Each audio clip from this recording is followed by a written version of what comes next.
Greetings, 6th grade class. This is Wednesday, January the 7th, and on this lesson, we will focus on the Iliad sequel, which is called the Odyssey. Now, Odyssey, that very word conjures up notions of a long and an epic journey, and that's exactly what this is. The Odyssey, which continues on from the Iliad. Now, the Odyssey stars a hero called Odysseus, and it focuses firstly on his little trick to destroy the city of Troy, and then focuses upon his journey back, which took the best part of 2 decades or 20 years to make that happen.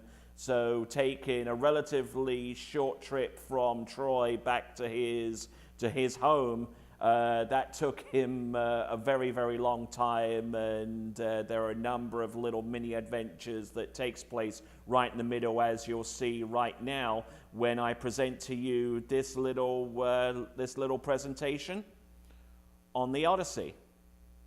Homer's second epic, the Odyssey, is a sequel to the Iliad. If the Iliad is all about the wrath of Achilles, the Odyssey is all about the cunning of Odysseus.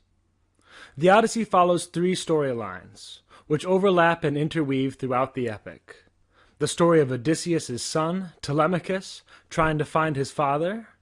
The story of Odysseus' wife, Penelope, trying to hold off her many suitors. But the heart of the Odyssey is the story of Odysseus' long and perilous journey home.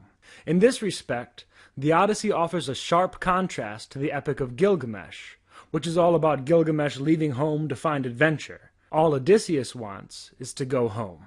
For the purpose of clarity, this lecture will focus on Odysseus' storyline, as it comes to encompass the other 2 at the end. Yet before we follow Odysseus' long, perilous journey home, I imagine you all want to learn who Odysseus is and how he brought about the end of the Trojan War. After the death of Achilles, the greatest surviving Greek heroes, Odysseus and Ajax, compete for Achilles' fabulous armor, and symbolically, the role as the new champion of the Greeks. The contest is resolved by Odysseus and Ajax delivering speeches on who is the greatest warrior. Though Ajax is considered the better warrior by most, Odysseus is the better speaker, and he wins the armor, despite the fact that it was Ajax who recovered Achilles' body and armor from the battlefield in the first place.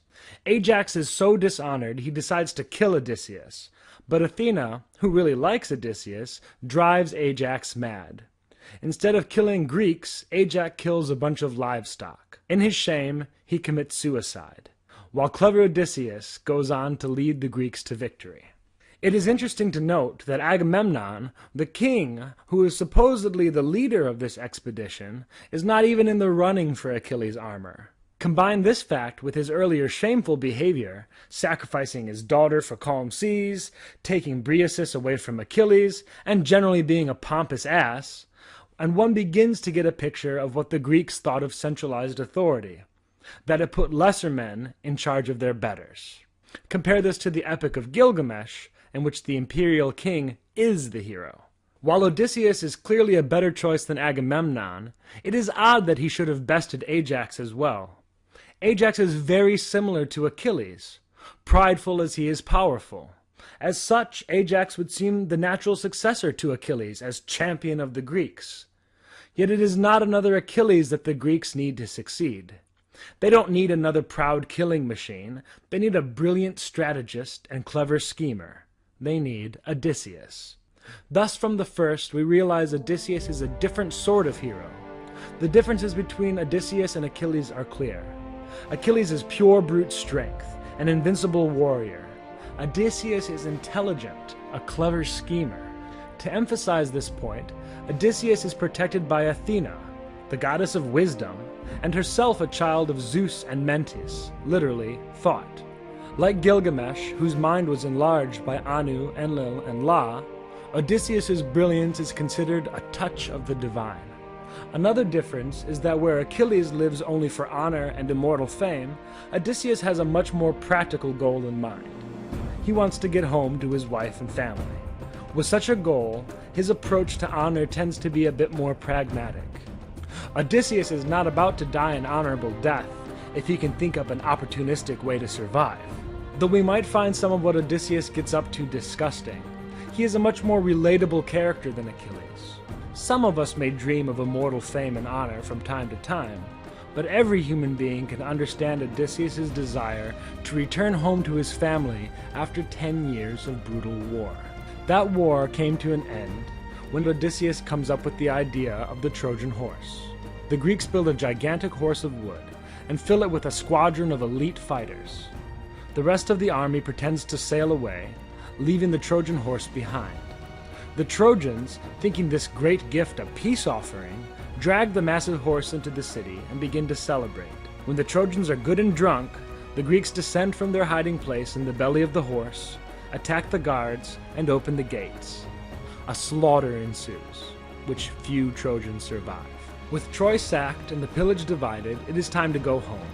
The Greeks are departing to their respective kingdoms. Odysseus decides to do a little pillaging on the way home. He lands at Ismarus, land of the Cicones, also known as the Hittites. Odysseus' men destroy the city, kill all the men, and take all the women. Odysseus thinks it is time to leave, but his men don't listen and get drunk. The Cicones, aka Hittites, bring reinforcements in chariots and chase them out to sea. This sets the basic pattern for most of Odysseus' problems. Clever Odysseus knows what to do, but his stupid men ignore him and get him into trouble. It is admirable that Odysseus continues to care for these idiots and doesn't just leave them ashore somewhere. As Odysseus and his men are fleeing the Cicones, Zeus sends a storm, which blows for 10 days, sending Odysseus and his crew far past their island home of Ithaca, to the land of the Lotus Eaters. Apparently lotus was an ancient euphemism for opium, because Odysseus' men who eat the lotuses lose any desire to go anywhere or do anything but sit and eat more lotuses. Odysseus rounds up his crew of lotus junkies and sails on to the island of the Cyclopses. The land of the Cyclopses is lush but uncivilized. Apparently the Cyclopses are too stupid to farm, but too powerful to let starve. A hungry Cyclops is a terrifying thing, so the gods keep them fed, and thereby keep them content. While hunting for food on this island, Odysseus notes a fire. He and some of his men go to investigate, to see if there is someone there to offer them hospitality. Again we see the importance of Xenia in Greek culture. What they find is a cave full of giant lambs and giant cheeses. They help themselves to the food until the return of the cave's occupant, a Cyclops named Polyphemus, an uncivilized, one-eyed giant. Polyphemus leads in his flock and seals the entrance to the cave. Finding themselves trapped, Odysseus appeals to Polyphemus to honor Zeus and respect the rights of a guest. The Cyclops laughs, picks up 2 of Odysseus' men, and smashes their brains out. Faced with such overwhelming force, the humans hide and wait for clever Odysseus to come up with a new plan. They don't have long to wait. Odysseus tricks Polyphemus into thinking he is still seeking the rights of hospitality by telling the Cyclops his name and offering him wine. Yet he lies to the Cyclops, telling him his name is Nobody. Odysseus' real plan is to get the Cyclops drunk. This he accomplishes rather quickly. Apparently, Cyclopses are total lightweights.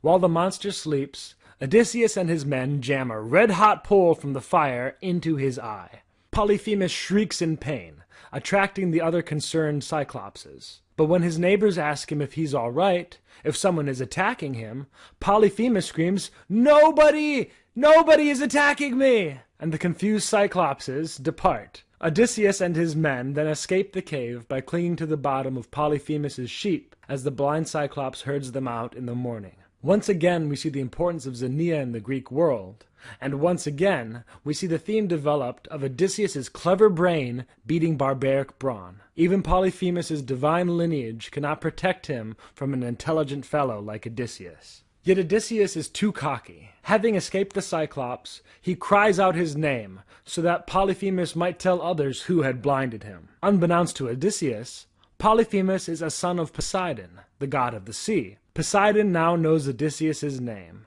and he will make the hero of Troy pay for blinding his son. For a sailor, There is no worse god to make angry. But for now, things seem to be going pretty well. Odysseus sails to the island of Aeolus, the keeper of the winds. Aeolus gives Odysseus a bag full of wind, which he uses to push his ships towards Ithaca. He is within sight of his home when his idiotic crew, thinking that the bag is full of gold and jewels, open it and release the winds. The wild winds drive them all the way back to the island they just left. But Aeolus will not help Odysseus again. He assumes the other gods must hate Odysseus to taunt him so, and he's not going to make enemies like that. Things go from bad to worse. Odysseus' dwindling crew is eaten by cannibalistic giants called Lastrygonians. Then they sail on, only to be turned into pigs by the goddess Circe. Odysseus is only able to secure the release of his men by sharing Circe's bed. Still, the goddess manages to entangle Odysseus and his men for a year with her charms. When she finally releases them, she does not send them to Ithaca, as she does not know the way. Instead, she tells them to travel to the underworld to ask for directions from the dead prophet Tiresias. With a favorable wind from Circe, they journey to Oceanus, a place where the sun never shines, at the edge of the underworld. Homer likely drew inspiration for this journey from the dream of Enkidu in the Epic of Gilgamesh. The underworld is a sad, dreary place. Upon arrival, Odysseus performs the rite Circe taught him, pouring fresh ram's blood on the ground, to which the shades of the undead greedily flock to drink. The ghost of Tiresias gives him directions. He also reveals to Odysseus that Poseidon is angry with him. Tiresias tells Odysseus about his future, but I don't want to spoil the story. Tiresias is not the only shade Odysseus encounters. He speaks to the ghosts of his fallen comrades, including Achilles and Agamemnon. He also chats with his mother, as well as a whole cast of dead mythological figures. He sees Minos, the great king, dispensing judgment in the underworld, Tantalus, forever hungering for food just out of reach, and Sisyphus, doomed to forever push a boulder up a hill, only to have it roll down again. The stories Odysseus hears, and the sights he sees, would provide material and inspiration for countless authors to come, from the Greek playwrights to Dante and beyond. Emerging from the underworld, Odysseus and his few men return to the island of Circe to bury their comrade Elpenor, lest he be buried at sea. Terrible thing for a Greek. Circe warns them that they are about to begin the most dangerous part of their journey. They must sail past the island of the Sirens, whose song drives men to a watery grave. Then they must sail through a narrow passage, past the twin dangers of Scylla and Charybdis. Scylla is a many-headed monster who devours sailors from above. Charybdis is a beast that sucks ships to their doom from a hollow deep below the rocks. To avoid the tempting song of the sirens, Odysseus stuffs the ears of his crew with wax, though Odysseus leaves his own ears open so that he might hear the song, and has his men tie him to the mast to keep him from leaping overboard. Yet there is no guarantee of safety from Scylla and Charybdis. Odysseus must choose between Scylla, who will likely kill some, and Charybdis, who will surely kill them all. He chooses the former, and the passage cost the lives of 6 more men. Despite this loss, Odysseus is the closest he's been to home when his crew turn against him. They want to take a break on the island of Thrinacia, where the sun god Helios raises his divine cattle.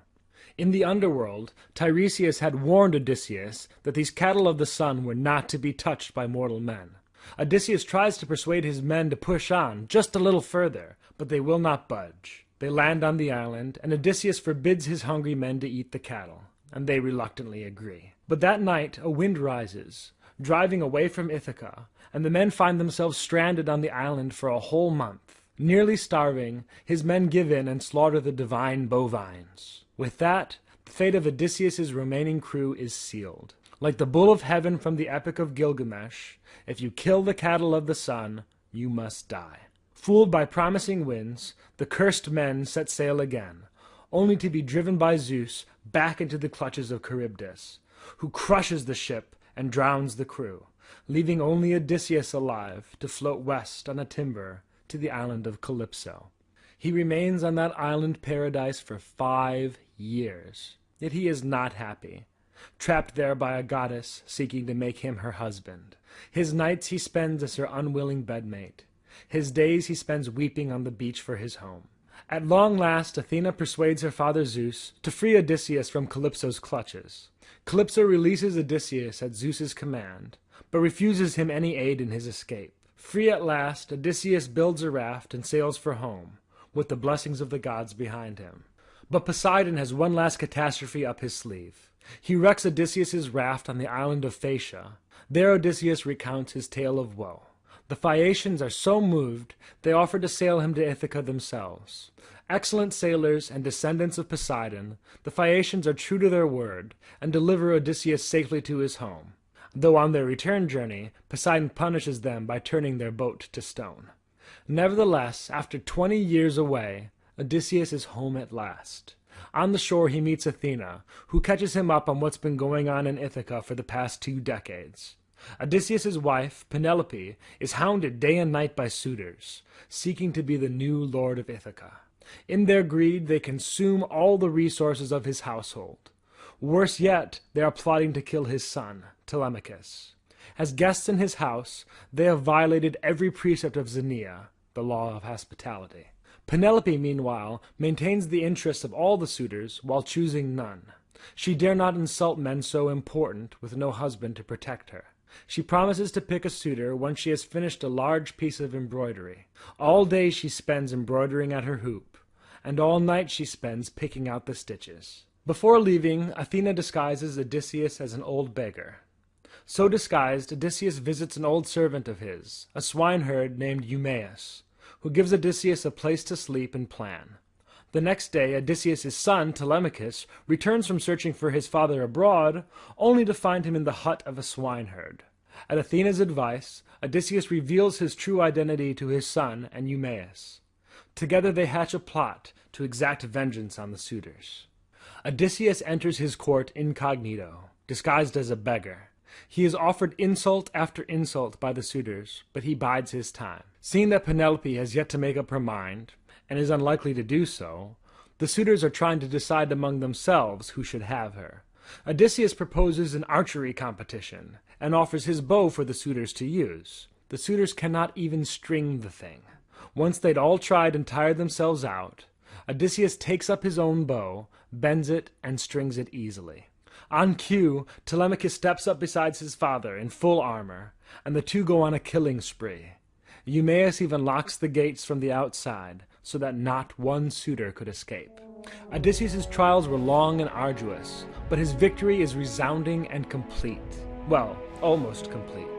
When the people of Ithaca learn that the heads of their noble families have been summarily murdered, they take up arms against Odysseus. But Athena intervenes by helping Laertes, Odysseus' father, kill the rebel ringleader.